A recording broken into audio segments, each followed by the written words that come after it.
CIST, une disparition qui a profondément attristé la scène musicale française. Il y a près d'un an, le 16 avril 2020, Christophe succombait à l'hôpital d'un problème pulmonaire, aggravé par le Covid-19, après plusieurs jours d'hospitalisation. Et après l'annonce de la mort du chanteur, nombreux étaient les artistes qui ont pleuré sa disparition, saluant son talent et sa carrière, et déplorant les conditions dans lesquelles il a rendu son dernier souffle. Comme Eddie Mitchell, qui avait qualifié d'affreux cette façon de partir seul. Je l'aimais et je l'admirais. Comme artiste et comme personne, avait-il ajouté.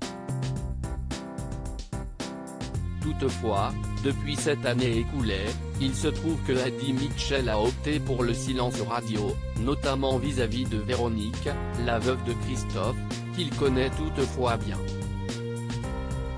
Et cette dernière n'a pas caché sa colère. Jar, Jean-Michel, note de la rédaction, ou Mitchell que nous avons reçus si souvent et qui n'ont pas donné signe de vie, a-t-elle déploré dans les colonnes de Paris Match, en kiosque jeudi 1er avril, pour parler de ces deux artistes qui se disaient proches de Christophe, de son vrai nom Daniel Bevilacqua.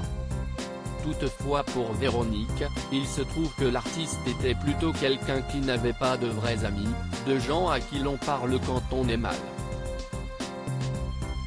En revanche, il multipliait les relations, il se servait des gens, a-t-elle ajouté.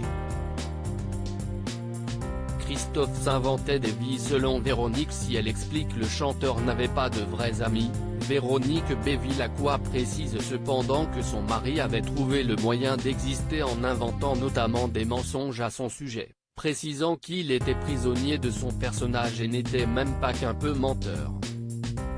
CIST pour ça que je ne voulais plus organiser de dîner à la maison, explique-t-elle, ajoutant qu'elle ne supportait plus de l'entendre raconter n'importe quoi.